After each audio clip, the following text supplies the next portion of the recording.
évoquer les suites des élections européennes, suites institutionnelles, aussi bien pour le Parlement que pour la Commission européenne. Et la directrice de Sciences Po Grenoble a accepté d'être des nôtres, Sabine Soruguer. Elle est très chargée parce que c'est quasiment à la fin de son mandat, mais qu'elle suit beaucoup les questions européennes depuis très longtemps, et notamment dans le cadre du master, gouvernance européenne, bien sûr. J'ai d'ailleurs interrogé il n'y a pas très longtemps un RCF-ISER sur le thème même de la gouvernance européenne. Et donc, c'est d'abord elle qui va évoquer les élections européennes et les conséquences sur le Parlement européen, et je me chargerai ensuite d'évoquer les conséquences sur la Commission européenne, bien évidemment. Merci beaucoup Henri. Henri Oberdorf, c'est un vrai plaisir d'être devant vous. Henri Oberdorf est quelqu'un que je connais depuis très longtemps. Il était directeur avant moi, parce que je suis arrivée à Sciences Po Grenoble il y a bien un certain temps déjà. Oui. Donc la question d'aujourd'hui est une question qui, d'un côté, n'est pas totalement d'actualité et d'autre côté est totalement d'actualité parce que les conséquences de ce que nous avons vécu après les élections européennes en 2024 nous intéressent encore aujourd'hui et nous impactent bien évidemment pour les 5 années à venir.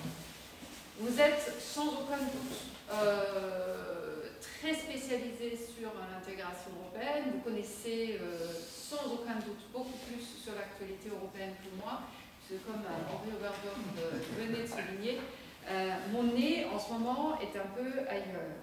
Mais j'aimerais bien juste revenir très rapidement sur ces élections. Le Parlement européen, que vous connaissez tous, fait partie donc, des institutions européennes, une institution clé créée en 1979, avec les premières élections en 1979. Et on voit qu'au fur et à mesure de l'histoire de l'intégration européenne, ce Parlement européen a de plus en plus de pouvoir. Il a de plus en plus de pouvoir. La participation, en revanche, aux élections européennes baisse. C'est ça qui est intéressant, elle n'est pas linéaire, la baisse n'est pas linéaire. Elle oscille de un peu plus de 60% en 79. Elle descend en 2009 en dessous de 50%, à 42%. Et elle augmente depuis de nouveau, et nous avons 51% de participation aux dernières élections. Ce qui est intéressant toutefois, c'est que le Parlement européen est un reflet des situations politiques, partisanes des États membres de l'Union européenne. Et ça, c'est très important. Les élections européennes sont bien évidemment réellement européennes, mais elles sont systématiquement un reflet de la situation que nous observons au niveau national. 27 États membres aujourd'hui, et donc nous avons 27 États membres et une grande partie des États ont connu ces dernières années, ces 5 dernières années, une augmentation très forte de l'extrême droite, de différentes sortes, l'extrême droite de différentes sortes. Nous rappelons l'Italie, bien évidemment les régimes illibéraux en Hongrie et en Pologne. La Pologne qui, en fait, se retourne en 2023 avec l'élection d'un Européen convaincu, Donald Tusk. Mais néanmoins, on constate donc une droitisation, et quand je dis droitisation, vraiment d'extrême droite, très fortement. Et ça se reflète lors des dernières élections européennes, non seulement en France, mais aussi dans d'autres États membres de l'Union européenne. Ce qui est important, donc nous avons un Parlement européen avec 720 députés. Henri va revenir sur les détails institutionnels, parce que c'est très important et j'en suis ravie d'être là devant vous avec un juriste extrêmement reconnu sur les questions européennes. Mais ce qui est important, c'est que ces États membres, donc ces citoyens européens, votent début juin Et nous arrivons à un Parlement européen qui est très fortement ancré à l'extrême droite. Lorsqu'on regarde les chiffres, et je m'excuse auprès de vous de ne pas avoir fait des aussi jolis tableaux que Henri Obergorf, lorsqu'on regarde, nous avons 8 groupes politiques qui sont des regroupements des partis politiques. Ce n'est pas des partis politiques, c'est le regroupement des partis politiques. Lorsqu'on compare en fait, 2019 avec 2024, et c'est ça qui nous intéresse bien évidemment, on observe quand même une augmentation de la gauche radicale qui passe de 37 députés en 2019 à 46 en 2024. Donc on a quand même une augmentation, mais là où on voit une fluctuation et plutôt une baisse, c'est en particulier auprès des socialistes et démocrates, donc des sociaux-démocrates, où nous avons une baisse de 4 députés. C'est pas énorme, mais c'est quand même quelque chose. Nous avons une baisse très importante auprès des Verts, de 71 à 53. Une baisse très forte des libéraux. La grande surprise, mais en même temps pas tellement grande surprise pour l'Union européenne, puisque l'Union européenne se situe généralement au centre. Et donc là, on a une baisse qui est bien évidemment un reflet en particulier de la situation française, beaucoup plus que par exemple la situation néerlandaise. Donc une baisse de 102 en 2019, de 102 sièges députés en 2019 à 77 en 2024, et une augmentation qui est quasiment constante depuis les années 90, début des années 2000, de l'EPP, à savoir du centre-droite. Et là, on observe une augmentation de 10 députés de 2019 à 2024, donc de 178 à 188.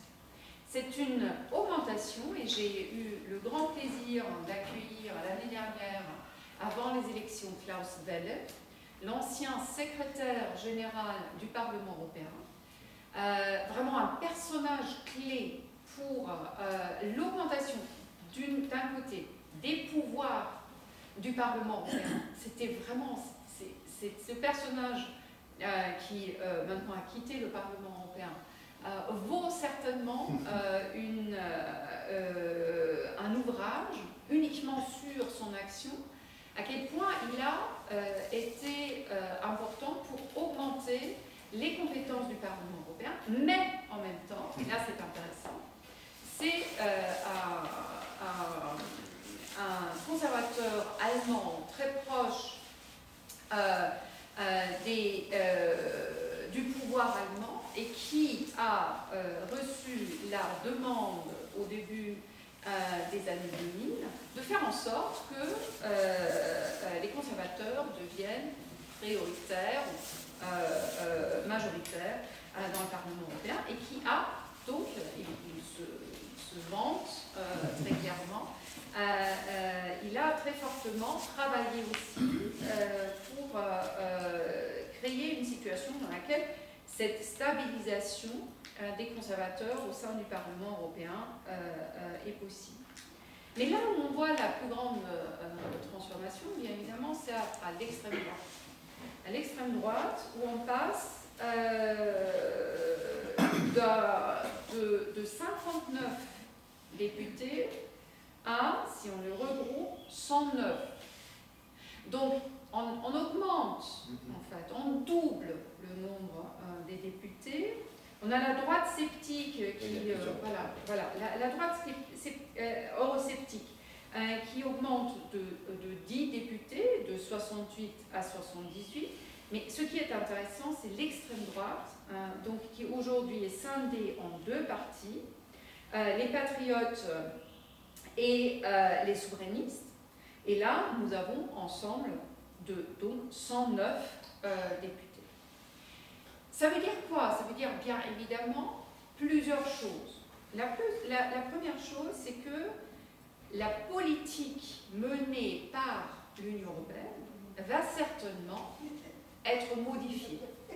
Vous pouvez toujours dire que bon, le Parlement européen est une des institutions de l'Union européenne et donc pas absolument centrale pour la définition des politiques publiques. Je suis tout à fait d'accord. Mais en même temps, ça donne une coloration qui est très importante. Et je vais revenir tout de suite sur une série de défis qui nous attend, et je suis sûre qu'Henri Oberdorf va le faire plus en détail. La deuxième chose que nous constatons, et elle est aussi importante, c'est une augmentation, un renforcement de l'enjeu partisan dans l'Union européenne. Pourquoi? Parce que jusqu'aux dernières élections, donc 2024, nous avions toujours une coalition des sociodémocrates avec les libéraux et les conservateurs, qui se réunissent pour finalement prendre une décision. Les coalitions sont toujours un peu fluctuantes dans le Parlement européen, c'est tout à fait normal, et c'est ça qui est très intéressant également. Lorsque vous discutez avec les députés européens, ils vont vous dire bah, ça n'a rien à voir avec l'Assemblée nationale, ça n'a rien à voir avec un Parlement national, puisque en fait l'enjeu politique, l'enjeu partisan est moins important. Or, nous constatons aujourd'hui, et ça tout de suite après les élections de 2024, lorsqu'on observe la procédure de nomination des commissaires, une augmentation de l'enjeu partisan, à savoir, il ne s'agit plus lors des auditions de voir et de mesurer la compétence des candidats, mais de plus en plus leur appartenance partisane qui joue. D'une certaine manière, on peut se poser la question d'où ça vient en fait. Pourquoi est-ce que nous le constatons aujourd'hui? Est-ce que c'est lié à la situation partisane, les clivages qui existent au niveau national? Ou est-ce que c'est un développement qu'on a engagé au niveau européen par la réforme institutionnelle qui indiquait que le déficit démocratique ne pouvait être couvert et résolu que par une politisation plus forte de l'Union européenne. Et donc pour les spécialistes de l'Union européenne que nous sommes, c'est une question qui est un peu dangereuse. Si vous permettez, je n'aime pas souvent utiliser une approche normative, mais elle peut être dangereuse. Elle peut être dangereuse, pourquoi? Parce que si vous observez en fait les débats aujourd'hui à l'Assemblée nationale en France, je dois avouer qu'elle m'effraie par, non pas le débat, puisque le débat est vif, et ça, c'est l'endroit où le débat doit être vif, mais le débat ne se focalise plus sur le contenu, il se focalise uniquement sur un discours qui accuse et qui n'a absolument aucun objectif pour améliorer la situation. Si vous faites la même chose au niveau européen, la situation est encore plus complexe parce que les clivages politiques sont différents selon les pays et donc sont par définition différentes selon les députés et les groupes politiques. Et ça crée une telle cacophonie au niveau européen que la prise de décision va devenir plus difficile. Donc c'est un danger que je vois. Donc on voit une très très forte politisation au niveau de l'Union européenne. Le troisième résultat, en fait, de ces élections et de la situation politique et partisane du Parlement européen est la question qui se pose aujourd'hui. Est-ce que l'Union européenne, dans le contexte international actuel, peut se permettre, je pose cette question en toute honnêteté, merci, en toute honnêteté. Est-ce que l'Union européenne dans le contexte international, global aujourd'hui, avec une guerre à ses portes qui ne se termine pas, avec une Chine qui a une puissance d'innovation technologique qui dépasse tout ce que nous avons imaginé, avec les États-Unis dans l'élection du nouveau président, crée une instabilité. Pourquoi? Parce que ce nouveau président, c'est ça qui est intéressant, ne joue plus, selon les règles que nous connaissons, des relations internationales. Et en fait, il devient imprévisible. Le plus grand danger des États-Unis aujourd'hui, ce n'est pas la position politique, puisque les rapports de force existaient toujours dans les relations internationales, mais c'est sa position et c'est l'imprévisibilité de ses décisions. Donc, je me pose la question, est-ce que le Parlement européen est dans la situation aujourd'hui qui pousse le Parlement européen et les députés d'être de plus en plus partisane dans tous les sens du terme, ce qui rend les décisions, pareil, imprévisibles, ce qui va sans aucun doute ajouter des lenteurs au Parlement européen. C'est déjà véritablement une organisation internationale un peu particulière qui est très lente. Par définition, elle est lente, puisque à partir du moment où vous avez une démocratie, les décisions ne se prennent pas d'un jour à l'autre. Mais est-ce que les lenteurs qui vont s'ajouter vont permettre à l'Union européenne de jouer son rôle au niveau international? Et c'est une question qui se pose réellement. Et là, la différence avec 2019 est très nette. Je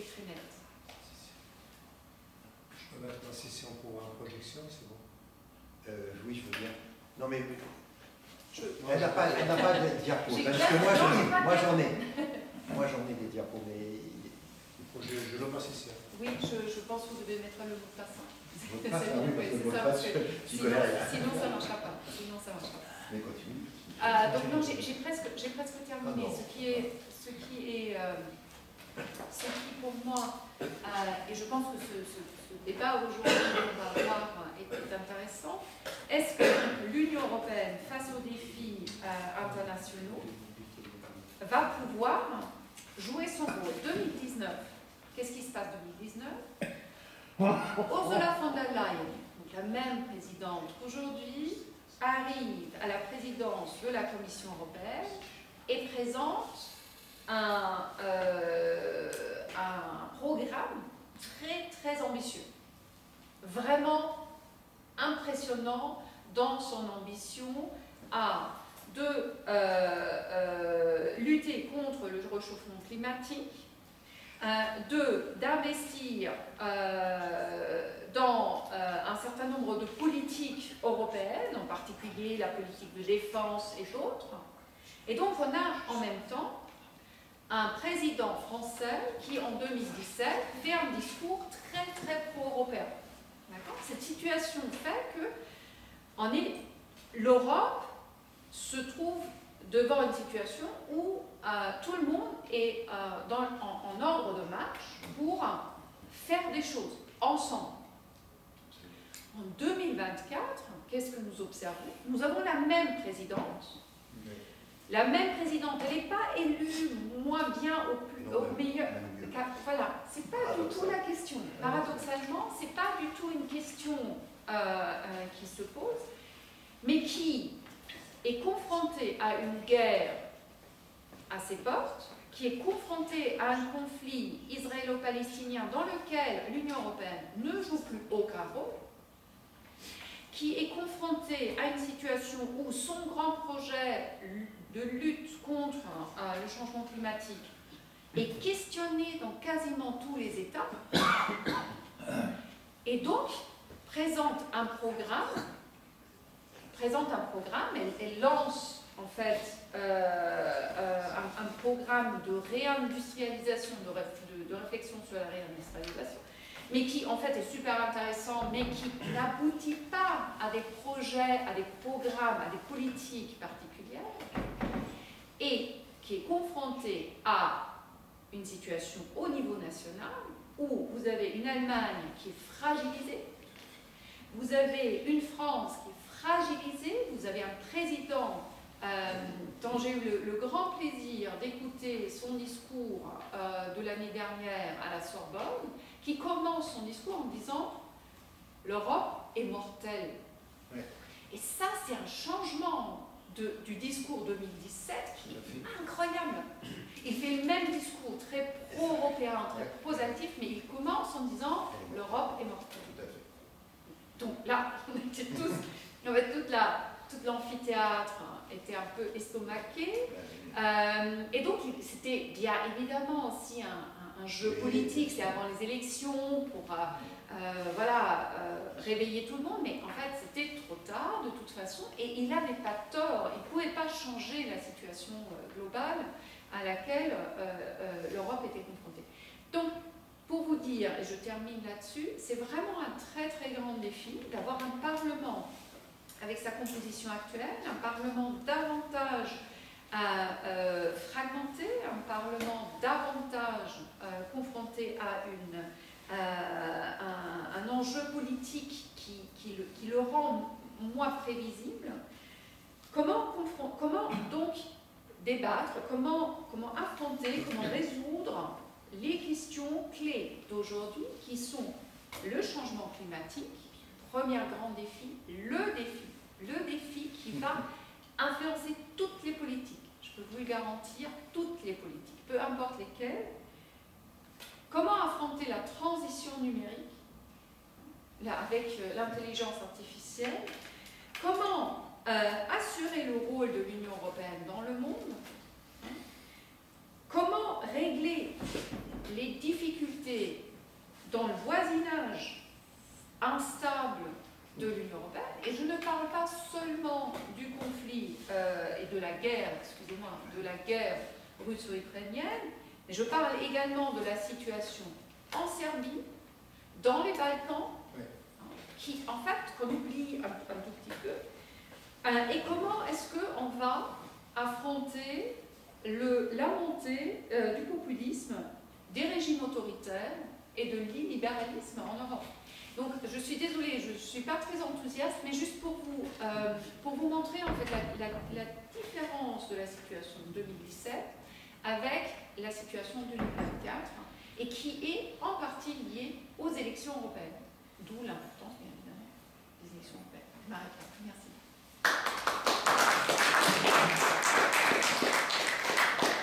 Alors après cet optimisme impressionnant, évoquer la Commission européenne, au fond c'est la suite d'une certaine manière, parce que lorsqu'on observe cette Commission européenne, toutes les grandes politiques, tous les grands défis de l'Europe sont dans les mains des commissaires européens.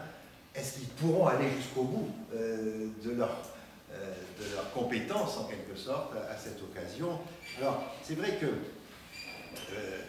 après les élections européennes, donc juin 2024, une nouvelle commission est mise en place pour la période 2024-2025. Ursula von der Leyen a été réélue de manière très nette, puisqu'elle a eu le soutien de 401 députés sur les 719. Donc c'est un record. Elle a été mieux élue que la fois précédente, paradoxalement. C'est intéressant à voir aussi. Réunion session plénière à Strasbourg, bien sûr.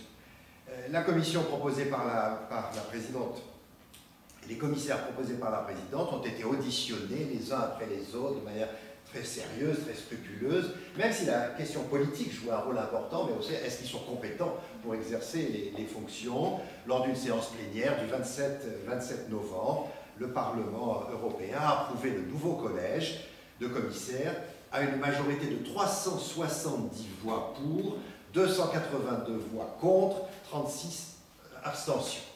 Et voilà la nouvelle commission européenne. Et cette nouvelle commission européenne est entrée en fonction le 1er décembre 2024. Et lors de la session plénière, bien évidemment, la présidente de la Commission européenne a présenté son programme pour la nouvelle période. Alors, la Commission européenne est une institution essentielle pour l'Union, puisque c'est elle qui a l'initiative législative sur énormément de points. Le Parlement n'a toujours pas l'initiative législative directe, c'est la Commission. Mettre en place les politiques européennes grâce aux administrations des États membres. Elle est gardienne des traités, elle veille au respect des traités par les États membres. Et donc c'est précieux. Elle a toute une série de compétences qu'on trouve dans les traités, bien sûr, que ce soit l'union douanière, que ce soit la préservation des ressources biologiques de la mer, quantité d'autres compétences, la politique régionale, la politique agricole, il y a beaucoup de compétences. Et elle a un rôle central. Alors voilà la composition du collège des commissaires pour 2024-2029.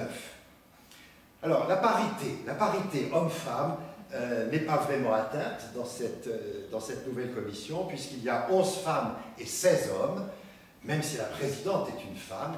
C'est important à avoir ça à l'esprit, mais elle avait dit qu'il faudrait aller jusqu'à la parité, elle n'a pas réussi à avoir la parité.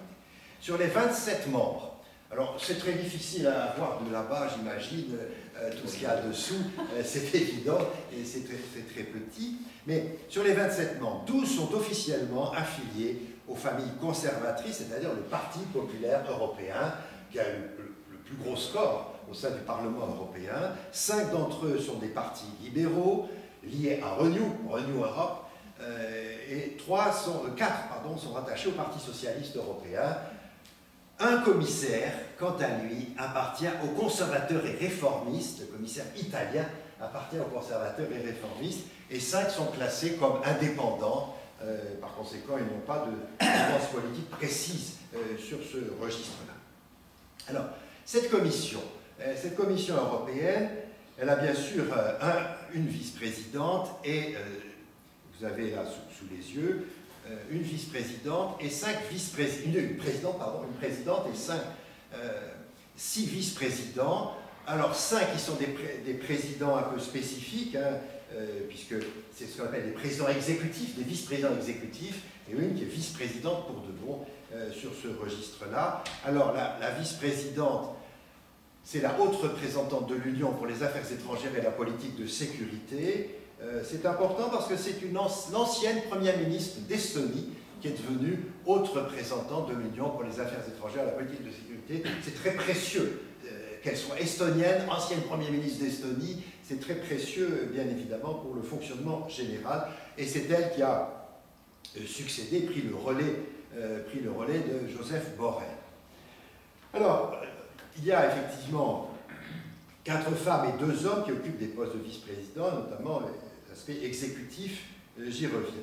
Alors je vais essayer, parce que c'est un peu austère ce que j'ai à dire dans la compétence des différents commissaires, et donc je dois faire passer en revue 26 commissaires ou vice-présidents exécutifs, mais je crois que c'est important parce que de rappeler cela, parce qu'ils interviennent à un moment, c'est vrai, et vous avez raison de l'évoquer, à un moment où il y a de nouveaux défis pour l'Union européenne, défis très forts, très importants. Bien sûr, il y a toujours le défi de la guerre sur le territoire européen, de la guerre en Ukraine, bien évidemment, et aussi le défi de l'élection de Donald Trump à la tête des États-Unis d'Amérique, accompagné par un certain Elon Musk aussi.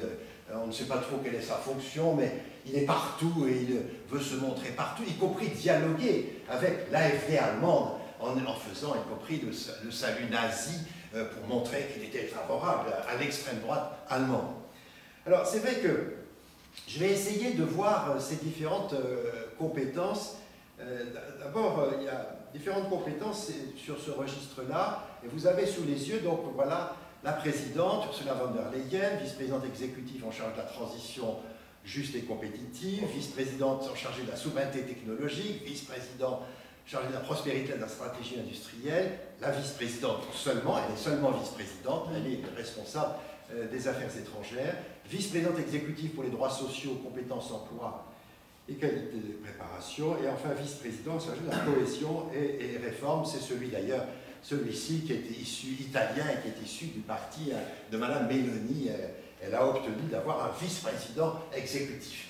Alors, c'est important de savoir un petit peu, parce que les vice-présidents exécutifs, ils ont une charge assez large et s'appuient sur les commissaires, qu'on appelle les commissaires juniors, formule particulière, mais c'est important. Alors, si l'on regarde d'abord les différentes... alors, voilà, les compétences classiques de la commission, et là, on a une série de vice-présidents ou vice-présidentes exécutifs et des commissaires, bien sûr. Alors, je crois que c'est important de donner quelques éléments sur chaque compétence, en quelque sorte. C'est précieux, me semble-t-il.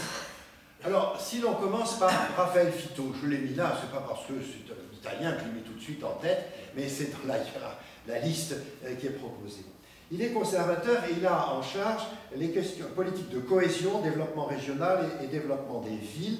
Alors c'est celui qui aura la charge du Fonds européen de développement régional, du Fonds de cohésion et une politique de la ville avec toute une série d'actions en matière de politique de la ville, le logement, l'action climatique, la numérisation, la mobilité et une politique des villes.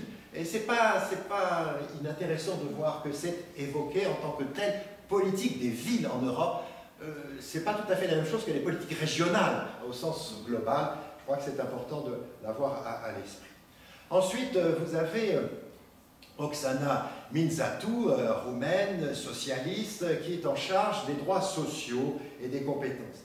Et il y a cette idée qu'il faut à la fois achever le marché unique, mais surtout en créant, comme il est dit dans les documents, en créant des emplois de qualité, en renforçant l'égalité, en permettant davantage de personnes de sortir de la pauvreté. Voilà, c'est des compétences aussi de diriger les travaux et le socle européen des droits sociaux, aller vers un nouveau pacte pour le dialogue social européen à l'horizon de 2030. Donc les droits sociaux, le pacte social, les emplois et les emplois pour tout le monde. Il y a cette dimension qui est forte aussi. Ensuite, c'est Piotr Séraphin, polonais, appartenant au PPE, qui est commissaire en charge du budget. Et là, il y a des petites choses, quand on regarde un peu les compétences, des petites choses qui sont intéressantes, me semble-t-il, à détecter. Il a bien sûr la charge du budget, prochain budget, déjà d'ailleurs pour le budget de 2025. Je rappelle, le budget de 2025 pour l'Union européenne, c'est quasiment 200 milliards d'euros. C'est pas 3-6 sous quand même, c'est 1999 exactement si on regarde le chiffre, mais c'est un élément important. Et il doit développer une nouvelle approche pour un budget européen moderne et renforcé, avec la charge du Fonds européen de compétitivité. Et là, la compétitivité revient très largement pour les entreprises. C'est les rapports qui ont été évoqués de Mario Draghi notamment sur le défi de la compétitivité. Mais on lui demande aussi d'introduire de nouvelles ressources propres, c'est-à-dire d'imaginer des ressources directes pour l'Union européenne. Ce n'est pas à négliger cette dimension-là. Moi, je suis de ceux qui considèrent que si les Européens payaient un impôt européen, ils seraient passionnés par l'Europe tout de suite. Dès qu'ils paieraient quelque chose pour l'Europe, on fait quoi avec mes sous? C'est ce qu'il faut à l'égard des maires, à l'égard des responsables départementaux, des responsables régionaux et de l'État, bien évidemment. Donc, des impôts européens, personnellement, je ne serais pas contre du tout. Il y a aussi la dimension, et c'est très nouveau, il y a la dimension...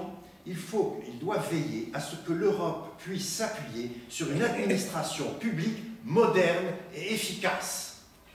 Donc il faut observer l'efficacité de l'administration de la Commission. C'est une première.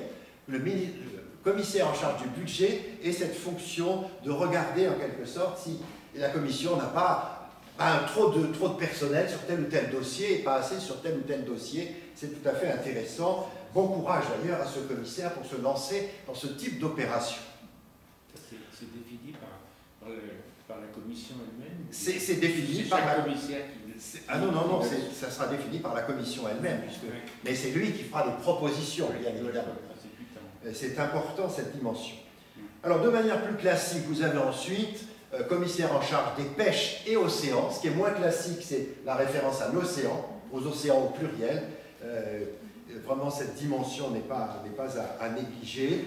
Et avec cette idée qu'on doit travailler avec un nouveau pacte européen pour les océans. Un pacte européen pour les océans, ce qui est tout à fait nouveau, avec la souveraineté alimentaire, bien sûr, de l'Europe en matière de pêche, ce qui paraît tout à fait logique, bien sûr. Il y a aussi l'agriculture et l'alimentation, là c'est tout à fait classique, pour qu'il y ait une compétitivité, une résilience, une durabilité du secteur agricole et un dialogue sur l'avenir de la politique agricole, qui est vraiment le dossier sur lequel notamment les Français, et notamment les agriculteurs français, quel que soit leur groupe syndical en quelque sorte, sont fascinés par la politique agricole, puisque c'est la France qui bénéficie le plus de la politique agricole commune depuis très longtemps. Autre commissaire en charge de la santé, de la santé et du bien-être animal. Là aussi, c'est un élément important. C'est la première fois qu'on voit apparaître le bien-être animal. Mais veiller à la qualité des systèmes de santé, je crois que c'est important de voir ça à l'esprit aussi. Sécurité des systèmes de santé, puisque les systèmes de santé ont vécu une crise tout à fait majeure en la matière. Alors, autre élément, alors un autre, où est-il? Oui, voilà, commissaire chargé du climat, de la neutralité carbone et de la croissance propre. Et donc, il y a vraiment l'idée d'une boussole pour la compétitivité, en reprenant en grande partie d'ailleurs les travaux du rapport Draghi sur ce registre-là, avec même l'idée de mener une diplomatie climatique. Alors là, bon courage pour aller convaincre Donald Trump dans la diplomatie climatique. Il faut absolument faire quelque chose en ce qui concerne le pacte vert, bien évidemment. Alors, c'est vrai que sur ce registre-là, il y a toute une série d'éléments qui sont tirés du rapport Draghi qui a été demandé par la présidente de la Commission européenne. Et le rapport Draghi, elle l'a utilisé très largement. Il faut combler ce qui nous sépare des États-Unis et de la Chine en matière d'innovation. Il faut élaborer un plan conjoint pour la décarbonation et la compétitivité, renforcer la sécurité et réduire les dépendances. Et la souveraineté technologique, c'est vraiment une obsession européenne, et heureusement, parce que franchement, sur ce registre-là, nous sommes de véritables colonies des États-Unis d'Amérique en matière de numérique. Il suffit de voir ce que nous utilisons, tous les sites que nous utilisons qui sont largement américains.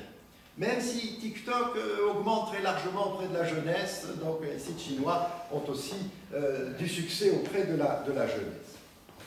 Alors, si l'on regarde, il y a effectivement des objectifs un peu plus ambitieux sur certains sujets, nouvelles ambitions de la Commission européenne. Il y a une vice-présidente exécutive en charge de la transition propre, juste et compétitive. Je crois que c'est important d'avoir cette dimension-là. Bien sûr, c'est la préoccupation de la décarbonation et de l'industrialisation de notre économie, le déploiement des énergies renouvelables, la décarbonation industrielle et la fabrication suffisante de technologies propres. C'est une compétence forte de Teresa Ribera sur ce sujet. Autre vice-présidente, c'est la vice-présidente en charge de la souveraineté technologique, sécurité et démocratie. Je crois que c'est important, et c'est dans les détails qu'on voit apparaître des choses, me semble-t-il, sur ces questions-là. Elle est chargée effectivement de la souveraineté technologique. Il s'agit de lutter contre les menaces sécuritaires de plus en plus complexes auxquelles l'Union européenne est confrontée, notamment sa sécurité informatique et numérique. Et il y a aussi l'idée qu'il faut mettre en place un Conseil européen de recherche sur l'intelligence artificielle. Conseil européen qui n'existe toujours pas encore, un Conseil européen sur la recherche sur l'intelligence artificielle, et que l'on mette en place une loi européenne sur le développement de l'intelligence artificielle. Il y a une dimension forte, c'est-à-dire compléter les différents règlements qui existent déjà sur beaucoup de sujets en matière numérique. Il y a aussi un Français, Stéphane Séjourné, puisque un certain Thierry Breton a dit « au revoir, je ne rentre pas encore dans cette nouvelle commission », alors qu'il avait un travail très important en matière de numérique, notamment dans son débat très vigoureux avec Elon Musk. D'ailleurs, c'est celui qui avait été le plus dur avec Elon Musk, et Elon Musk doit être très content qu'il ait disparu, ce Thierry Breton. Alors, on l'a remplacé par quelqu'un issu de Renew, ancien ministre des Affaires étrangères français. qui est Stéphane Séjourné, vice-président pour la prospérité et la stratégie industrielle de l'Europe. Pour la première fois, il y a un commissaire en charge de l'industrie européenne. Je dis bien de l'industrie européenne, pas seulement de l'industrie de tel ou tel pays, mais de l'industrie européenne.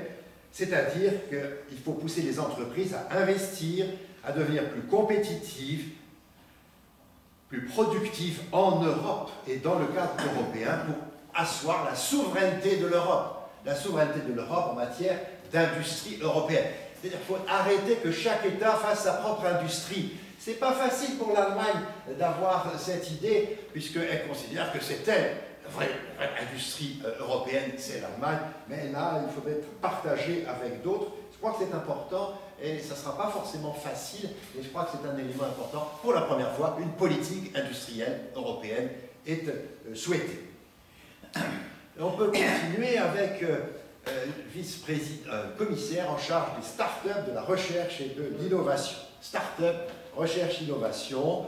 Là, on est avec une Bulgare qui a cette compétence, et Madame Ekaterina Sayarieva. Placer la recherche, l'innovation, la science et la technologie au cœur de l'économie européenne. L'innovation, la recherche, la technologie au cœur de l'Europe. Avoir un projet de loi sur l'espace européen de la recherche. Il y a non seulement un comité européen pour la recherche, mais un espace européen pour la recherche. Un travail ensemble. D'ailleurs, on voit que c'est en train de se faire très largement. Les universités européennes existent. Celle de Grenoble fait partie des universités européennes. Ils travaillent ensemble sur la recherche. Et il se passe beaucoup de choses en matière de recherche. On a tendance un peu à l'oublier, à ne pas trop le dire, qu'il se passe des choses sur les universités européennes. Ce n'est pas seulement Erasmus, c'est le travail en commun des universités européennes. Et Grenoble, en matière d'intelligence artificielle, je crois, est à tout faire à la pointe dans ce domaine. Et doit effectivement... On peut aller dans ce sens. Alors c'est vrai que, là encore, le rapport Enrico Letta sur le fonctionnement du marché unique a entraîné des prises de position, on le voit dans un certain nombre d'autres commissaires. Le commissaire en charge de l'économie, la productivité, mise en œuvre et simplification. Et là aussi, c'est un élément intéressant de voir cela. Une meilleure coordination des politiques nationales en Europe. Meilleure coordination des politiques nationales. C'est plus le chacun pour soi, on travaille ensemble, et je crois que c'est un élément. Avec un forum, un fonds européen d'investissement, et il y a même l'idée d'un euro numérique. Là aussi, on voit apparaître, c'est tout comme ça, un petit détail, on va chercher, mais un euro numérique. Après tout, il me semble que le président américain s'est lancé aussi dans le dollar numérique avec son propre portrait et ainsi de suite. Eh bien, l'euro numérique est évoqué aussi, est déjà évoqué en décembre de 2024, avec aussi l'idée qu'il faut aller vers une simplification des normes pour les entreprises européennes. Simplification des normes pour les entreprises européennes, c'est-à-dire qu'on leur prête plus facilement d'argent, même si elles n'ont pas rempli tous les dossiers à n'en plus finir. C'est-à-dire que ces entreprises ne vont pas chercher les sous aux États-Unis d'Amérique, parce que c'est plus facile d'obtenir des dollars que des euros en allant aux États-Unis d'Amérique, parce qu'il y a une simplification des démarches administratives. Eh bien, c'est une des responsabilités de ce commissaire, Dombrovskis, d'aller vers une simplification des dossiers administratifs. Autre élément, c'est tout à fait novateur, une commissaire en charge des services financiers et des caisses d'épargne et de placement. Des caisses d'épargne et de placement, moi je trouve c'est intéressant de voir cela aussi, parce que l'une des difficultés des entreprises européennes, c'est de ne pas trouver trop vite de l'argent, et pas seulement de l'argent public, mais de l'argent privé. Je rappelle qu'en France, nous avons à peu près 6 000 milliards d'euros d'épargne, 6 000 milliards d'euros d'épargne, alors que la dette de l'État français, c'est 3 300 milliards, mais en épargne, les Français ont 6 000 milliards d'euros en épargne. Eh bien, ce qui est suggéré dans ce travail, c'est que le commissaire fasse appel à l'épargne européenne pour pouvoir financer des entreprises. On voit d'ailleurs les banques qui commencent à nous proposer des tas de choses pour rentrer dans des entreprises, et je crois que c'est intéressant de voir que cette idée, pour Maria-Louise Albuquerque, ait cette dimension avec une Union européenne de l'épargne et des investissements. Union européenne de l'épargne et des investissements. le lancement de l'autorité de lutte contre le blanchissement d'argent et le financement du terrorisme aussi. Parce que cette épargne peut financer aussi le terrorisme, c'est peut-être pas tout à fait indispensable d'aller dans ce sens, toute cette haute autorité. Si l'on continue encore, vous avez quelqu'un, Jessica Roswald, que j'évoquais tout à l'heure, Jessica Roswald qui est en charge de l'environnement, de la résilience de l'eau, l'environnement et résilience de l'eau et d'une économie circulaire compétitive. Il y a là, confié à cette commissaire, oui c'est ça, cette commissaire, la question de la gestion de l'eau, la gestion de l'eau en Europe. La gestion de l'eau en Europe avec l'idée qu'il faut que l'eau soit de qualité et qu'il n'y ait pas... On voit quelques entreprises d'eau, par exemple, Perrier, me semble-t-il, a des soucis avec la qualité totalement défaillante des eaux Perrier, avec des conséquences fortes. Mais il y a cette question de la qualité de l'eau. Aller vers un traité mondial sur le plastique, un traité mondial sur le plastique à l'initiative de l'Europe. C'est l'initiative de l'Europe de faire un traité mondial sur le plastique, une stratégie européenne de résilience de l'eau pour renforcer la sécurité de l'eau en Europe. Je crois que ce n'est pas inintéressant, c'est une première qu'on voit apparaître, compétence de l'eau. C'est pour ça que je rentre dans les détails un petit peu sur ce point. Et puis vous avez aussi, pour une première fois, un commissaire en charge du logement, de l'énergie et du logement. De l'énergie et du logement, Jürgensen, danois. Et je crois que c'est important parce que sur ce registre-là, il s'agit au fond, d'aller vers un plan européen pour le logement abordable et durable. Logement abordable et durable, on construit en France de moins en moins. Il y a cette idée qu'il faut construire encore sur des logements abordables et durables, une construction de logements et soutenir l'offre de logements pour tout le monde. Je crois que c'est un élément important. En dernier, encore de nouvelles ambitions, c'est bien sûr ce qui veut apparaître, je ne vais pas passer tout en détail, mais quand même c'est un élément important. Il y a au fond d'abord le renouvellement, et ça a été évoqué tout à l'heure, le renouvellement des rapports extérieurs de l'Union. Renouvellement des rapports extérieurs de l'Union, il y a effectivement une commissaire qui est en charge de la Méditerranée. En commissaire en charge de la Méditerranée, croate, Zwica. Et je crois que c'est important de développer des partenariats avec la région méditerranéenne et les pays de notre voisinage méridional, avec un pacte européen pour la Méditerranée, et avec l'idée qu'il faut aider nos partenaires en investissement, stabilité économique, emploi, énergie, transport, avec y compris des compétences importantes et la mise en œuvre de boîtes sur les questions des défis démocratiques aussi, et c'est la question d'immigration qui apparaît là dans les relations entre les deux. Vous avez aussi une commissaire en charge de l'élargissement. Commissaire en charge de l'élargissement, et là encore c'est très précis, c'est plus que d'habitude, on ne voit pas. Charge de l'élargissement aux Balkans occidentaux, élargissement à l'Ukraine, élargissement à la Moldavie. C'est précisément la compétence. L'élargissement est un impératif géopolitique pour l'Union européenne. Plus l'Union européenne sera grande géographiquement, plus elle sera puissante et elle reprendra toute l'Europe. C'est ça qui est derrière aussi, bien sûr. Alors, la charge pour cette commissaire, c'est de vérifier que les pays candidats remplissent toutes les conditions pour devenir effectivement membres et commencer à travailler à la reconstruction de l'Ukraine. C'est la compétence de cette commissaire, commencer à travailler à la reconstruction de l'Ukraine pour permettre son adhésion ensuite. Poursuivre des échanges avec la Turquie pour améliorer la coopération sur les questions politiques, économiques et commerciales. Il n'est pas parlé du tout d'adhésion de la Turquie, mais dialogue, coopération avec la Turquie n'étant plus vraiment candidat, il y a cette dimension.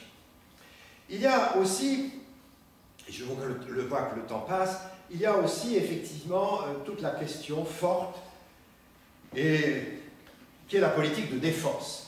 La politique de défense, alors c'est vrai que la poursuite de la guerre en Ukraine et le fait que la guerre soit revenue sur notre sol a fait changer tout doucement, mais pas encore suffisamment, le logiciel européen. Nous avons fait l'Europe pour la paix, pas pour la guerre. Et donc on pensait que la guerre ne reviendrait plus chez nous, plus en Europe. Elle est venue à côté de l'Europe, mais c'était cette idée, on fait l'Europe pour la paix. C'est une construction de la paix, pour le plus faire la guerre entre nous, notamment entre les Français et les Allemands, parce qu'on remettait ça à peu près tous les 25-30 ans, pendant longtemps. On s'est arrêté, moi je disais à mes étudiants de Sciences Po, je m'en souviens, à mes étudiants de Sciences Po, oh bah, normalement, dans les années 70-80, on aurait dû à nouveau s'entretuer, comme d'habitude. Là, on ne l'a pas fait, et la paix. Mais la paix est rentrée dans notre logiciel comme quelque chose d'éternel, de durable. Et avec cette idée qu'on a en plus la paix parce qu'on a un grand allié là-bas aux États-Unis qui nous protège de tout, et par conséquent, il n'y a pas de souci à se faire. Ce n'est pas tout à fait ce que pense Donald Trump aujourd'hui. Alors c'est vrai que sur ce registre,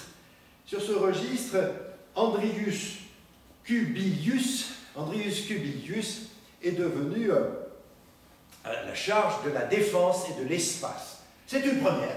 C'est la première fois qu'il y a un commissaire qui est en charge de la défense. Bien sûr, il y a la vice-présidente qui est en charge des affaires étrangères et de la sécurité, mais il y a un commissaire complet en charge de la défense. C'est d'ailleurs Thierry Breton qui s'était lui aussi chargé de la défense jusque la guerre en Ukraine s'est développée.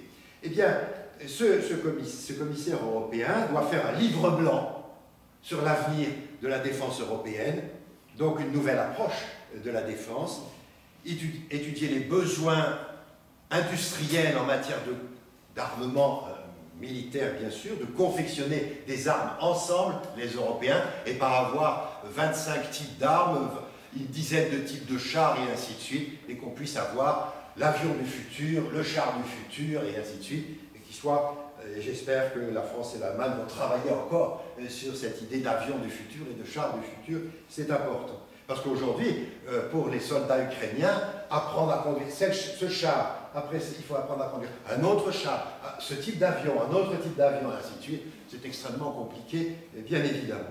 Donc un fonds européen pour la défense, une proposition de loi spatiale pour l'Europe, et là il faudra le rappeler à Mme Meloni, parce que Mme Meloni est en train de négocier avec Elon Musk l'idée qu'il puisse y avoir des fusées d'Elon Musk qui envoient au-dessus de l'Italie des satellites pour l'espace aérien italien en matière de téléphone. C'est quelque chose on n'entend pas beaucoup parler, mais quelque chose qui avance, et donc par conséquent, l'espace, la loi spatiale pour l'Union européenne, la stratégie spatiale est essentielle. Autre politique migratoire, la politique migratoire, elle était déjà traitée, mais pas à ce point et pas à ce niveau d'une certaine manière. C'est Magnus Brunner qui a cette compétence. Magnus Brunner en charge des affaires intérieures et des migrations. Je crois que c'est important, il a la charge de deux aspects. La charge des affaires intérieures, c'est quoi? Une nouvelle stratégie européenne de sécurité intérieure, la lutte contre la criminalité, un plan d'action sur les armes à feu, la protection des enfants contre les abus sexuels en ligne ou hors ligne, c'est dans ses compétences. Et puis l'autre aspect, bien sûr, c'est la gestion intégrée des frontières et de veiller au bon fonctionnement de cette gestion des frontières, superviser la mise en œuvre du pacte sur les migrations, développement d'une approche commune sur le retour des migrants en situation irrégulière, diriger des travaux de lutte contre les passeurs et les trafiquants d'êtres humains. Je crois que c'est important d'avoir tout cela à l'esprit aussi, parce qu'il y a du trafic très fort. Autre grand domaine, la démocratie, l'état de droit. Démocratie, l'état de droit à protéger. Je crois que c'est important, c'est de rappeler les valeurs européennes sur ce registre. Il y a trois commissaires en charge de ces sujets. C'est d'abord Hadja Labib, qui est chargé de l'égalité, de la préparation des gestions de crise. Je crois que c'est important, c'est que cette commissaire a deux fonctions. Il y a une fonction de gestion prévoyante des crises, gestion des crises, parce que nous avons été confrontés à des crises, on ne savait pas que ça allait nous arriver, nous tomber dessus. Lorsque la Covid est arrivée, on ne savait pas que la Covid allait nous tomber dessus, et ça a mis du temps pour réagir en quelque sorte. Donc, stratégie de préparation à la gestion des crises, à l'anticipation des crises, ça c'est un élément fort. L'autre élément fort, c'est la feuille de route pour les droits des femmes à l'occasion de la Journée internationale des femmes, les politiques d'égalité des sexes pour les années à venir, la question de la santé sexuelle et reproductive. La question santé sexuelle et reproductive, c'est important à avoir à l'esprit, la lutte contre le racisme. Deuxième aspect aussi, qui est sur la commissaire en charge de la démocratie, justice, état de droit et protection du consommateur, c'est l'Irlandais Michael McGrath.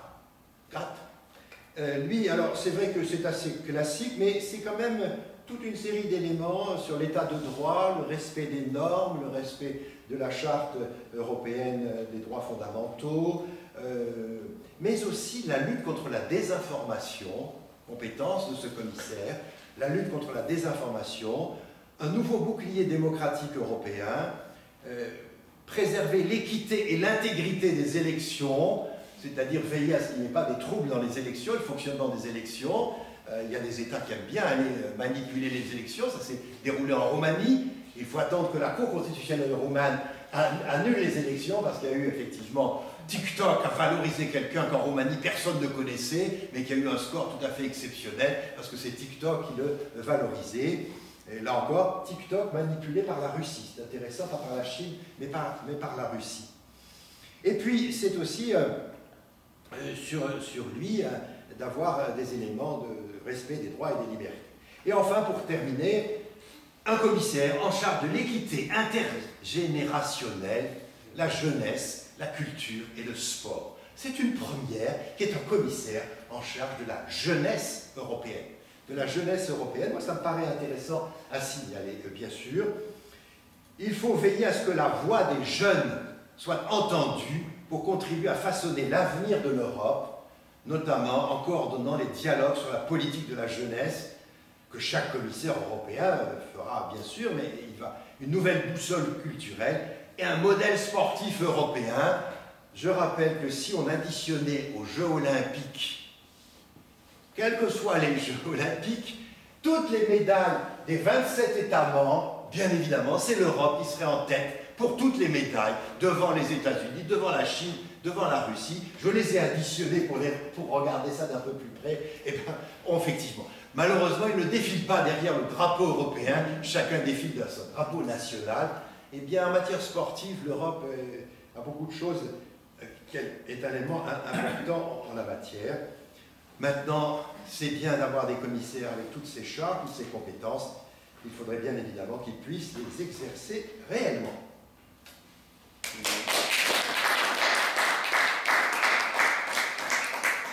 Pour vous informer, vous avez toute une série de sites potentiels. On trouve les compétences, c'est dans quel site? Oh, c'est le site de la Commission européenne. La Commission européenne. Tout ce que tu as détaillé, c'est sur le site européenne. Oui, tout à fait. Mais oui. La conférence sera aussi sur le site de l'UPEG dans une dizaine de jours. Voilà. Elle est enregistrée, donc elle sera sur le site de l'UPEG.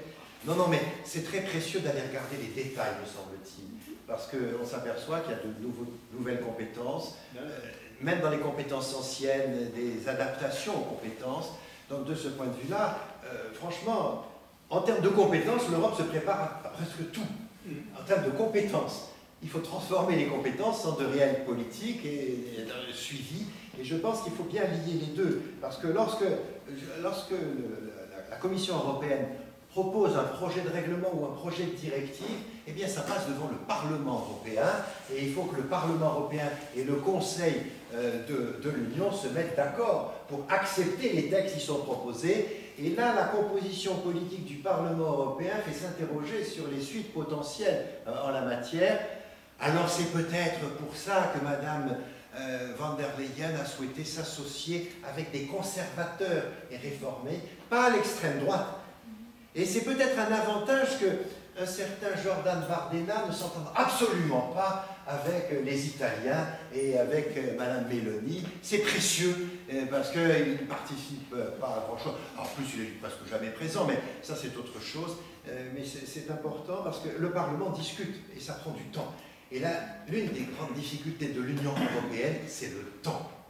Le temps pour adopter un projet de règlement, un projet de directive, qu'il soit adopté déjà par la Commission, ensuite adopté par les deux institutions qui vont voter dessus, et ensuite que ces textes soient appliqués par les États. Parce que tout ça est très lent en la matière, et de ce point de vue-là, si l'Europe ne va pas un peu plus vite, c'est pour ça que la simplification administrative me paraît intéressante. S'il ne va pas un peu plus vite, ça sera un peu laborieux. Non, mais allez-y, n'hésitez pas. Alors moi j'ai une question à poser à chacun. Ça paraît plus simple quand même sur le Parlement. Je me demande si vous faites une corrélation entre l'augmentation de la participation et les résultats de l'extrême droite. Et puis à Henri, on est focalisé sur le départ de Thierry Breton, qu'on considère un excellent, mais je n'arrive pas bien à savoir si finalement cette commission elle n'est pas si mal que ça, qu'elle a des espoirs, sachant qu'effectivement, que ce soit la haute commissaire à la défense, et non pas à la défense, à la sécurité et à la défense proprement parlée, ces deux représentants des pays baltes qui sont comment dire, en première ligne face à la Russie, et ça me paraît très positif. Bien, en fait, l'augmentation de la participation aux élections européennes n'était pas spectaculaire. En fait, on est passé de 50,3 à 51. Donc on a cette influence, il n'y a véritablement aucune causalité qu'on peut constater entre une augmentation de la participation et le score de l'extrême droite. Ce qui influence le score de l'extrême droite est bien évidemment les politiques nationales, c'est-à-dire les contextes nationaux qui, dans un nombre très important de pays de l'Union européenne, de pays membres de l'Union européenne, ont très fortement augmenté ces 5 dernières années. L'Allemagne, l'Autriche, non pas de l'Italie, la Hongrie qui reste relativement stable par rapport aux populistes qu'on connaît, les Pays-Bas.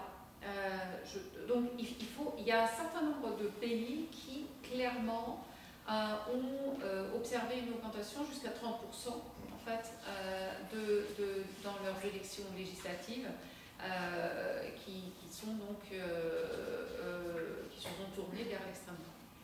Si je peux me permettre d'ajouter une question que vous avez, j'aimerais bien la poser à Henri, sur la Commission.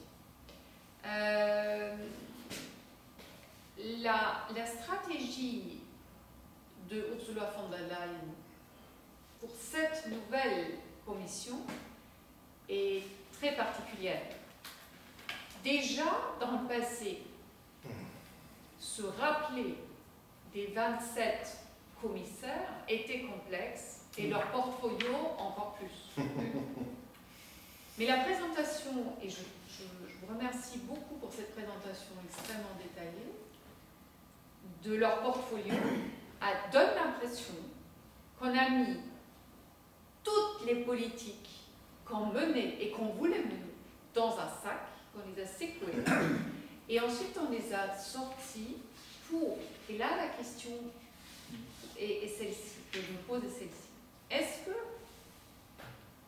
face à une situation où Ursula von der Leyen avait beaucoup de choses à faire avec des fortes têtes comme Thierry Breton, mais aussi Margrethe Vestager et d'autres, est-ce que c'était une volonté délibérée de casser en fait ce système dans lequel vous avez un commissaire en charge de la politique de la santé, parce qu'on a quand même vécu le Covid, on sait aussi que les compétences de l'Union européenne en politique de santé ont très fortement augmenté. Mais là, on le retrouve dans au moins 3 commissaires. Est-ce que, selon vous, c'est ça la raison? Ou est-ce qu'il y en a une autre qui est compliquée à voir? C'est compliqué à voir, incontestablement. Non, mais je pense par rapport à Thierry Breton, les Français le regrettent, enfin en tous les cas certains Français le regrettent, parce qu'il y en a qui ne le regrettent pas du tout, ils sont presque contents d'avoir quelqu'un qui ne soit pas comme lui. Non, je crois que effectivement, Ursula von der Leyen est compliquée apparemment, d'après ce que j'entends dire, enfin ainsi de suite, elle est compliquée à vivre parce que c'est la patronne. Elle est la patronne, elle veut s'imposer et imposer ses choix.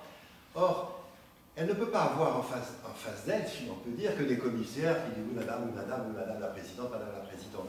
Et donc, quand Thierry Breton s'est un peu énervé d'une certaine manière, ça s'est su dans le monde entier. Et Elon Musk l'a su vraiment très, très rapidement. Et c'est précieux que les commissaires en charge de tel ou tel sujet disent là, non. Et le fassent savoir, s'expriment. Parce que, effectivement, si on va sur le site de la Commission européenne, on a toutes les informations, d'accord. Mais après, il faut mettre ça en place, il faut mettre ça en œuvre, bien sûr. Alors, ce qui est compliqué pour Mme von der Leyen, je vais essayer d'être un peu équilibré par rapport à elle. Ce qui est compliqué avec elle, c'est que maintenant, elle sait faire fonctionner la machine. Elle sait faire fonctionner la machine. Et ce qui est compliqué, c'est qu'elle est présidente que de la Commission. Et assez souvent, quand elle a été dans tel ou tel pays, on l'a mal reçue. Et on n'a même pas mis de siège pour qu'elle s'assoie. Elle est présidente de la Commission. C'est quoi la Commission? En Turquie. En Turquie notamment. Oui, mais c'est pas à négliger, c'est pas à négliger. Et sur ce registre-là, l'une des difficultés, me semble-t-il, c'est que les autres sont des États et ont du mal à cerner c'est quoi l'Europe. Et pour un Donald Trump, par exemple, c'est quoi l'Europe? Oui, il y a 27 États, donc je veux dialoguer avec chacun des 27. Et donc, cette notion d'une commission un peu complexe n'est pas forcément bien perçue. Mais je crois que, effectivement, ce qu'elle souhaite, elle l'a dit, elle veut une révision des traités. C'est aussi dans les textes, une révision des traités. Mais alors, avant de réviser les traités, ça va prendre un temps fou, ça va être compliqué, et ainsi de suite. Mais il y avait cette idée que si on élargit à de nouveaux États, au moment de l'élargissement, on modifie le traité. Grâce à l'élargissement, on peut modifier le traité, c'est une des idées fortes. Et sur ce registre-là, c'est vrai que les premières réactions de Mme von der Leyen ont été un peu décevantes par rapport aux États-Unis d'Amérique. Elle a tout de suite. Parce qu'elle dit qu'il faut toujours négocier. Il faut négocier avec le président des États-Unis. Et peut-être que la négociation sera plus efficace que boum. Or, en face d'elle, elle a quelqu'un qui ne connaît que le boom, parce qu'elle dit à juste raison, les Européens ont des entreprises aux États-Unis qui emploient 3 500 000 personnes. Les entreprises européennes emploient 3 500 000 personnes. Ça, Donald Trump, il ne le dit pas. 3 500 000 personnes, et c'est en phase de passer à 4 millions de personnes employées. De personnes américaines employées par des entreprises européennes. Et là, c'est un élément qui peut être un coup de pied, c'est ça. Donc, on est rentré, me semble-t-il, et c'est là où moi j'ai du mal à cerner, je ne suis pas forcément très optimiste, du mal à cerner comment on change un logiciel que nous avons dans le cerveau, un logiciel de paix pour un logiciel de conflit potentiel. Parce que c'est ça, de conflits potentiels sur plein de sujets, parce que, voilà. Je ne veux pas être trop. Oui. Je voudrais savoir comment vous percevez la future programmation des fonds européens par rapport à celle de 2021-2027. On voit qu'il y a un commissaire en charge des fonds européens qui va être très intéressé par le sujet de la ville. Mais on a aussi un rapport Draghi qui dit que la compétitivité des entreprises est vraiment une priorité. La jeunesse aussi qui apparaît ici. Voilà. Est-ce que vous voyez des différences se profiler entre les deux programmations? Moi, ce que j'ai essayé de montrer, c'est qu'il y avait des différences. Il y a d'un côté des commissaires qui ont en charge, comme d'habitude, en quelque sorte, des sujets classiques, d'une certaine manière, mais il y a aussi des commissaires qui ont en charge des nouvelles politiques. La politique industrielle, par exemple, alors c'est pas Thierry Breton, c'est Sébastien Séjourné, mais c'est la politique industrielle. Et c'est la première fois qu'on inscrit expressément dans le travail d'un commissaire, vous devez développer la politique industrielle de l'Union européenne. Alors, c'est vrai que si on prend le budget européen aujourd'hui, elle est à 200 milliards. 200 milliards, d'où l'idée qu'il faudrait qu'on augmente le budget européen, qu'on fasse appel, et là c'est des financements intéressants, me semble-t-il, appel aux caisses d'épargne, si on peut dire, aux épargnes des Européens, parce qu'il n'y a pas que les Français qui ont de l'épargne, et les autres populations européennes ont des épargnes. Là aussi, on peut... Parce que c'est plus facile, c'est vrai, et c'est le paradoxe, mais pendant très longtemps, on a vécu de manière naïve, d'une certaine manière. C'est plus facile d'aller aux États-Unis, de construire une entreprise aux États-Unis, d'avoir un financement américain, de construire des choses parce que ça sera plus facile pour plein de raisons. Quand même, presque 4 milliards de salariés des entreprises européennes, c'est quand même 4 millions pardon, de salariés des entreprises européennes, c'est pas rien du tout. Mais c'est vrai qu'en France, par exemple, pour créer une entreprise, bon courage, c'est compliqué en matière de banque, en matière d'assurance, en matière de plein de choses. Et ce qui est indiqué là encore pour les travaux de commissaires en charge de cela, faire effectivement appel à l'épargne européenne et pas seulement aux fonds publics. Et que si on fait appel aux fonds privés, peut-être que ça peut développer. Quand en France on nous dit l'État 3 000 milliards, 3 300 milliards de dettes et que les Français ont 6 000 milliards d'épargne, c'est intéressant à observer, mais ça on n'en parlait pas beaucoup jusqu'à présent, on n'en disait pas beaucoup. Moi je crois que même l'idée d'avoir un impôt européen, enfin, des ressources directes en quelque sorte européennes, ça serait important. Je vous rappelle que les droits de douane, par exemple, les droits de douane, si on les augmente aux États, pour les Américains, les droits de douane, ça va dans l'escarcelle de l'Union européenne. Les droits de douane sont à destination de l'Union européenne. Stop, pas à destination d'autre chose que l'Union européenne. C'est une ressource directe de l'Union. On l'oublie souvent, c'est une ressource directe. Et les droits de douane sont fixés pour l'ensemble de l'Union européenne. Donc, non, je crois qu'il y a des combats à mener. Ils ne seront pas forcément faciles, ils seront pas... mais peut-être que c'est un peu un logiciel un peu différent. C'est-à-dire on est dans un climat de compétition économique forte avec les États-Unis, avec la Chine aussi, c'est pas rien. Si vous observez l'actualité, vous avez vu qu'en matière d'intelligence artificielle, les derniers travaux chinois sont supérieurs aux travaux américains en matière d'intelligence artificielle, plus efficaces, plus je ne sais. Et nous, en matière d'intelligence artificielle, nous avons du mal, nous avons cru pendant très longtemps que les États-Unis, ça arrive des États-Unis, mais Elon Musk, il est là et dit attention, danger, parce que nous, on est puissants. Alors, c'est vrai que, si je prends l'exemple d'une entreprise française dans l'intelligence artificielle, son nom m'échappe à l'instant, Mistral, par exemple, Mistral, c'est 6 milliards d'euros. C'est 6 milliards d'euros. Évidemment, les États-Unis, on en a des chiffres astronomiques. Mais là encore, c'est la facilité de créer des entreprises. La facilité, d'où les simplifications administratives sur plein de points. Il faut y arriver. Y compris l'embaucher des cadres qui viennent de l'extérieur. Tout à fait. Que l'Europe est tout à fait agréable à vivre. Il n'y a pas qu'aux États-Unis où c'est agréable à vivre. L'Europe est agréable à vivre. Enfin, Los Angeles, c'est agréable. Quand ça brûle, c'est fascinant.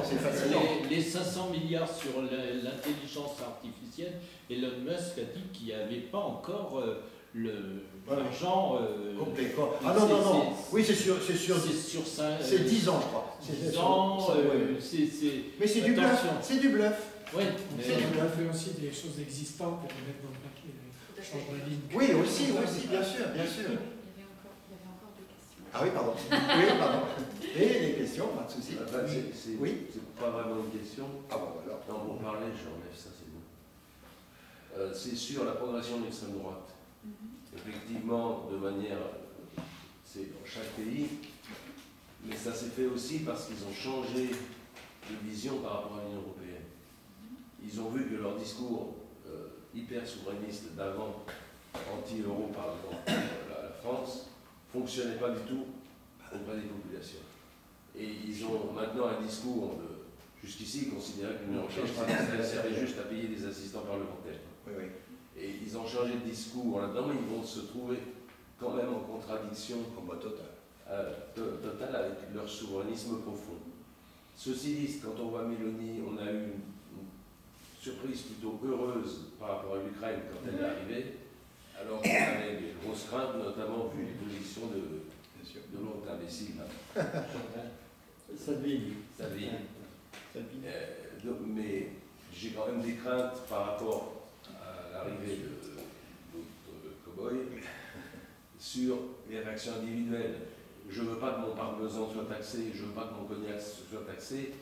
Il va y avoir des réactions nationales individuelles. Sur les normes, sur l'avalanche des normes, non aux normes. C'est un discours aussi qui peut être totalement démagogique et complètement... Je ne suis pas d'accord. Non, qui peut être démagogique et contradictoire. Surtout les Français. Oui, mais par exemple, on fait un truc sur les PFAS. Alors tout le monde dit, les PFAS ne sont pas interdits, qu'est-ce qui se passe? Il faut des normes là-dessus.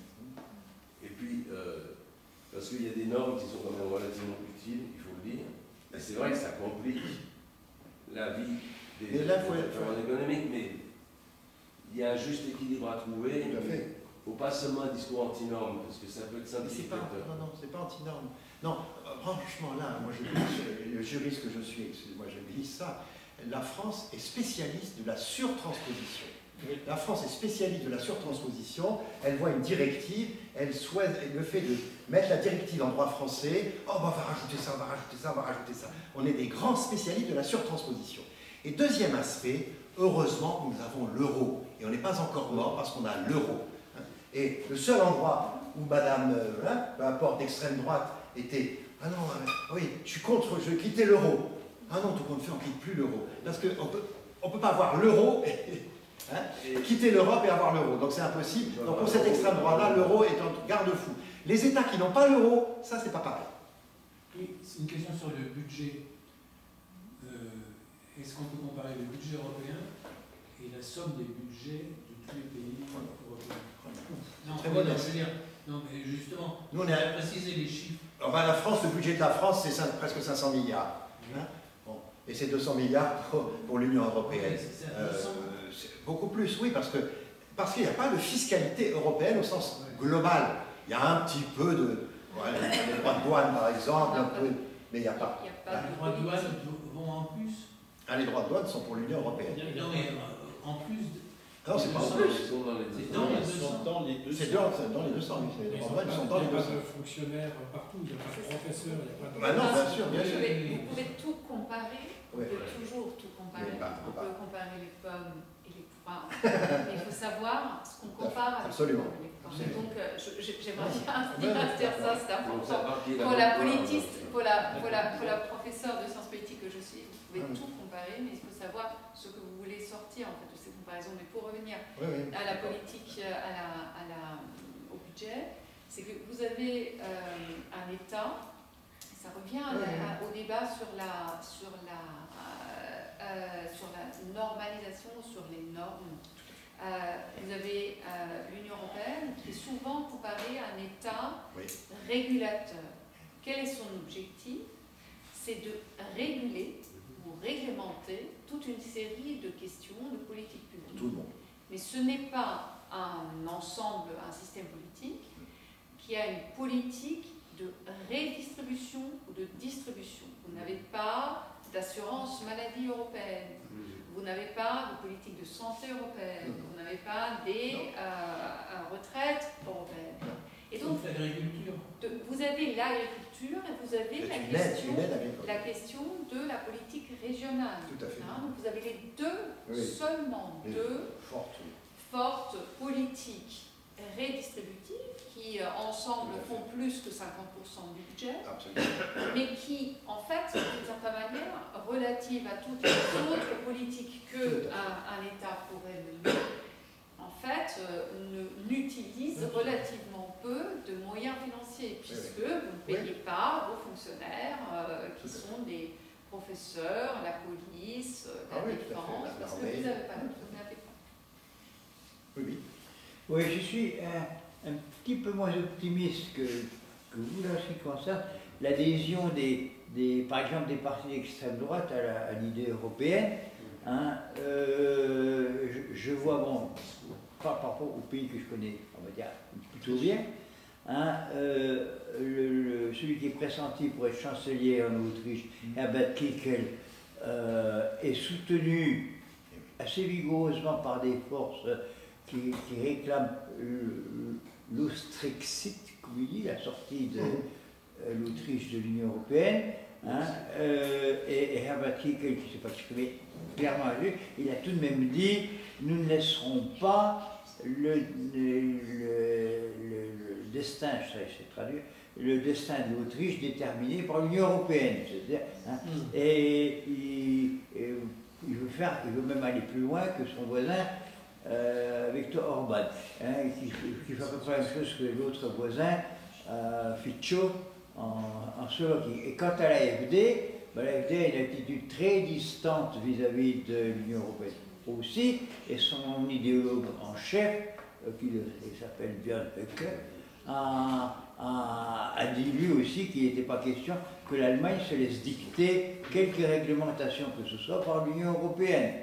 Et puis, alors en Allemagne, il y a une particularité, c'est qu'il y a aussi, si on peut la classer à gauche, on peut, un parti de gauche animé par Sarah Wagenknecht, qui arrive quand même à 10% des voix, qui a exprimé aussi beaucoup de distance par rapport au fonctionnement de l'Union européenne. Alors en gros, ils veulent bien, tous ces partis-là veulent encore bien l'Union européenne pour ramasser des fonds et des subsides, mais certainement pas pour appliquer la moindre réglementation commune. Hein. Donc je vois pour ces deux pays que je connais à peu près bien, des forces centripètes s'exprimer assez rigoureusement. Oh bah, si en 2027 nous avons... en Allemagne, il y a des élections dimanche prochain, si je ne dis pas de bêtises. Non, c'est dimanche prochain. On va voir ce que ça va donner. Et l'Europe, je veux dire, est quand même un thème assez relativement central dans ces élections, juste à côté c'est l'Allemagne qui fournit le plus de fonds à l'Union européenne. C'est d'abord l'Allemagne, après la France pour les fonds européens. C'est la première fois que j'ai entendu qu'à l'Assemblée nationale française, pour la première fois, certains disent qu'il faut arrêter de payer l'Europe. Arrêter de verser les 22 milliards à l'Union européenne, alors que la France, sur les 22 milliards, récupère quasiment 10 milliards pour politique régionale et politique agricole. Mais il y a cette dimension-là. C'est la première fois à l'Assemblée nationale que j'ai entendu ce propos, en quelque sorte. Ah non, mais moi je voudrais que l'UPEC dure, mais c'est pour que l'Europe dure. Hein. Cette question d'extrême droite est une question intéressante parce que vous voyez bien que selon les pays, l'extrême droite évolue. Et on a, prenons, vous avez mentionné l'Autriche, vous avez mentionné l'Allemagne, vous avez également mentionné l'Italie et la France. Et là, on voit des mouvements qui ne sont pas tout à fait les mêmes. Puisque en France, on constate, tout comme en Italie, une normalisation de l'intégration européenne, c'est-à-dire on ne trouve pas que c'est extraordinaire, mais nous acceptons d'y être pour changer l'Europe de l'intérieur. Or, l'Autriche, et l'extrême droite d'Autriche, et celle-ci en particulier, avec Kickl, a de nouveau un discours de sortir de l'Union européenne. Mais ce qui est intéressant, c'est que l'Autriche est un des pays les plus eurosceptiques dans l'Union européenne. Ce qu'on oublie souvent. Lors de l'adhésion à l'Autriche, ils ont quand même voté à 66% pour l'adhésion, 95 si je ne dis pas de bêtises. Donc c'était quand même un taux assez élevé. Parce que c'était les conservateurs qui poussaient très très fortement. Mais vous voyez bien la perte en fait lors des dernières élections du VVP par rapport avec le FPE, et vous avez là très fortement une augmentation de l'extrême droite qui, sous Kickl, devient de nouveau eurosceptique. En fait, c'est une fluctuation qui est assez intéressante. Mais moi, je suis comme vous, je ne suis absolument pas ni enthousiaste, ni positive par rapport à ce développement. Mais en En fait, il y a vraiment ces fluctuations qu'il faut prendre en considération. J'ai simplement dit, pour l'Autriche, donc je connais bien, celui qui brandit, je dirais, le plus vigoureusement, avec conviction et force, la cause de l'Union européenne, c'est l'ancien commissaire autrichien qui s'appelle toujours Fischler, qui était commissaire à l'agriculture et à la pêche. D'ailleurs, c'est toujours étonné qu'un Tyrolien soit commissaire à la pêche. C'est pour la plaisanterie. Si je peux me permettre, ça c'est une remarque française. Et il prend la tête avec beaucoup d'ardeur, je dirais, de la cause de l'Union européenne. Et il s'engage, il faut le dire, avec beaucoup d'ardeur et de conviction. Il a aussi annoncé qu'il quittait le VP, c'est un conservateur depuis 50 ans, et qu'il a dit que si le VP entrait en coalition avec l'extrême droite, il quittait en fait le parti. Et ça, c'est quelque chose qui fait trembler. Ça fait du bruit. Ça fait du bruit. On est d'accord. Allez, une dernière question. Moi, j'avais une petite question parce que vous n'avez pas du tout parlé du rôle de la Banque Centrale Européenne dans tout ça. Pourtant... c'est pas le sujet. Non, d'accord. Mais quand même que tu as parlé de l'euro numérique, et ça concerne directement la Banque Centrale. C'est une initiative de Lagarde, c'est pas une initiative de Ursula von der Leyen. Oh, ce sont les deux, je pense. Oui, mais c'est quand même... Pour qu'elle confie cette responsabilité à un commissaire, ça veut dire qu'elle est d'accord. Oui, ça veut dire aussi que c'est contre les bitcoins et autres. Oui. Et c'est pour récupérer le contrôle. C'est plus que... C'est pas un bitcoin qui a c'est vraiment une bonne idée. Ah ben là, merci de me relever ça, parce que c'est un domaine que je ne connais pas. Alors, merci. Et donc, est-ce que la Banque centrale, je vous retourne la question, est-ce que la Banque centrale a changé de positionnement?